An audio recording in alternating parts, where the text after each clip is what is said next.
매체가 한국의 첨단 레이저 무기 개발과 하이테크 소재 국산화라는 제목의 글을 게시하며 한국의 레이저 무기 개발 현황과 한국의 레이저 기술력을 집중 분석했습니다. 내용은 이렇습니다. 세계 군사 과학 기술은 빠르게 발전하고 있으며 그 중에서도 레이저 무기는 매우 큰 관심을 받고 있는 첨단 분야이다. 안녕하세요, 군사기밀TV입니다. 알람 설정을 하시면 영상 업로드 시 바로 시청하실 수 있습니다. 시청해주셔서 감사합니다. 레이저 무기는 미사일에 비해 발사 비용 매우 저렴하고 훨씬 빠른 속도로 대응할 수 있다는 장점이 있지만 안개나 비 등 날씨에 취약한 치명적인 약점이 있었다. 하지만 최근엔 기술의 발달로 이런 단점들이 대부분 보완되고 있으며 차세대 항공기와 미사일 요격 무기로 주목을 받고 있다. 레이저 무기는 미국을 선두로 세계의 많은 군사 대국들이 막대한 투자를 하고 있으며 각국은 첨단 레이저 무기 개발을 통해 지대공 및 지대지 타격 능력과 대공 방어 전력이 급속도로 강화될 것으로 보고 있다. 한국 역시 세계 과학기술과 신흥 군사 강국으로서 최고의 기술력이 요구되는 레이저 무기 국산화에 공을 들이고 있으며 최근 정경주 전 국방장관은 고출력 레이저를 활용한 위성 요격 무기 확보에 대한 중요성을 강조했다. 그렇다면 한국의 레이저 무기는 어떤 분야에서 사용될 계획이며 기술 수준은 과연 어떤지 알아보자라고 기사는 시작합니다. 그러면서 전 세계적으로 드론을 활용한 본격 사례가 보고되고 있으며 드론의 활용도 또한 높아지고 있다. 공격용 드론은 이미 세계적으로 20개국 이상이 운용하고 있으며 95개국 이상이 감시 및 표적 탐지에 무인기를 활용하고 있다. 특히 중동의 무장단체나 비정규 전투 조직들은 드론을 선호하며 최근에는 예멘 반군이 이란의 지원을 받아 사우디아라비아를 겨냥한 드론 공격을 이어가고 있다. 사우디가 주도하는 아랍동맹군은 예멘 대전에 개입해 예멘 후티 반군과 교전을 벌여왔다. 2019년 9월 사우디아라비아에 있는 공항 활주로와 국영석유 회사 아람코의 정유시설이 후티 반군의 드론 공격으로 폭파된 사례가 있었으며 최근 또다시 후티 반군이 드론 17기와 탄도미사일 2기로 사우디 내의 주요 목표물과 아람코의 정유시설을 타격한 것으로 알려졌다. 사우디아라비아에게 공격용 드론은 상당한 골칫거리가 되고 있다. 사우디는 이에 대항하기 위한 무기체계 수입과 기술 개발을 추진하고 있으며 한국 등으로부터 공동 개발을 통한 레이저 무기 기술 도입을 추진 중이다. 한국은 차세대 레이저 무기를 개발을 통해 중동 지역 수출은 물론 북한의 무인기 및 미사일 공격 무력화를 기대하고 있다. 사실 한국은 군사 대국들보다 빨리 무인기 대응 시스템 개발을 시작했다. 북한은 1990년대 말부터 러시아산, BR-3와 중국산 기사를 모방한 공격형 드론을 개발해 대량 운용하고 있으며 2014년 북한의 드론이 한국 영공에 깊숙이 침투해 청와대를 포함해 헬기 부대가 배치된 경북 상주군 골프장까지 촬영한 일이 있었다. 당시 한국은 북한의 드론에 침입을 전혀 인식하지 못했으며 이 사실은 한국에 큰 충격을 안겨줬다. 청와대와 군사 중요 지역이 무방비로 노출됐다는 것에 엄청난 안보 위협을 느낀 한국 국방부는 북한의 무인기에 대응해 기존 발칸포를 개량함과 동시에 2014년부터 본격적으로 비호복합과 같은 복합 대공화기 배치는 물론 레이저 대공무기와 같은 첨단 무인기 대응 체계 개발에 돌입했다. 실제로 한국 전문가들은 북한이 유사시 대량의 무인기를 동원해 한국을 타격하는 이른바 벌떼 작전을 구상하고 있는 것으로 보고 있다. 지난 2014년에 발견된 북한 무인기는 한 대당 약 4kg 정도의 폭약을 운반할 수 있으며 만약 화학무기나 고방사선 물질을 공중에서 투하할 경우 엄청난 피해가 예상된다. 북한의 공군력은 한국 공군의 F-35나 KF-21 같은 최신형 전투기를 상대하기엔 엄청난 전력차를 가지고 있는 상태이기에 무인기를 예비 공군력으로 활용하고 있다. 전시에 북한은 GPS 항법 장치를 이용해 드론을 일종의 순항미사일처럼 운용할 계획이며 이 드론들은 2에서 3km 수준의 고도를 비행하기 때문에 인간의 눈으로는 포착할 수 없다.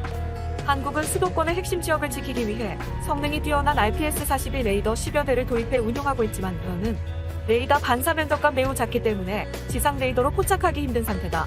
한국방위사업청은 2023년까지 약 7,700만 달러를 투자해 레이저 대공 무기 체계를 전력화한다고 밝힌 바 있었으며 첨단 무기 체계 국산화를 적극 추진 중이다. 한국국방과학연구소에 따르면 한국은 지난 20여 년간 레이저 핵심 기술 연구를 통해 레이저빔 결합 및 추적 조준 기술에 대한 상당 수준의 핵심 기술을 확보했으며 개발 중인 고출력 레이저 무기는 광섬유에서 생성된 강력한 광원 레이저 빔을 발사해 초당 30만 km을 날아가 상대를 무력화시키는 무기이다.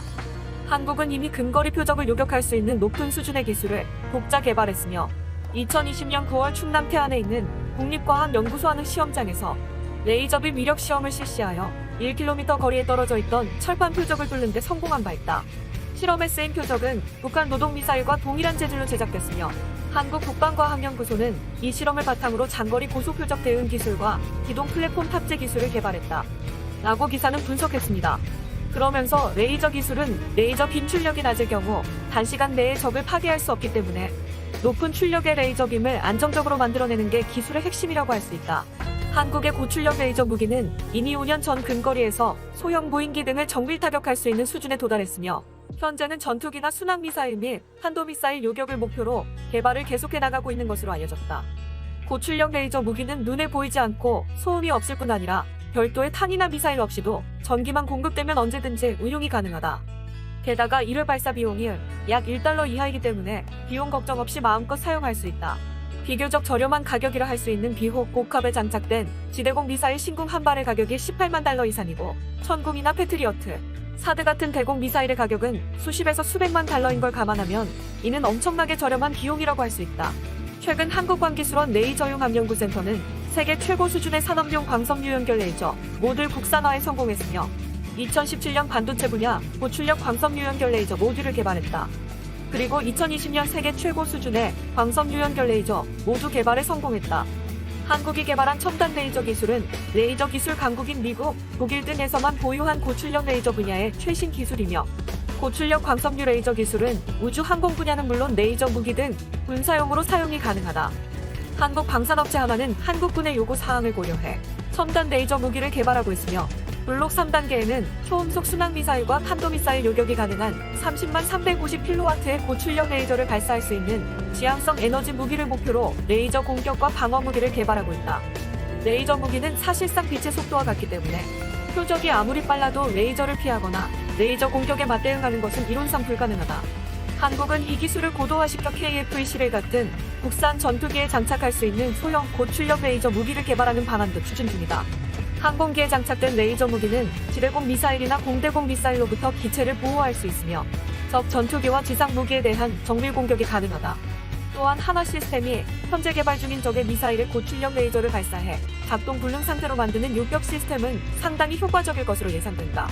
특히 KF-21은 국산 무기 장착이 용이하고 KF-21에 장착된 레이사 레이더는 그 성능이 매우 뛰어나기 때문에 레이저 무기를 장착할 경우 엄청난 시너지 효과를 낼 수 있을 것으로 전망된다.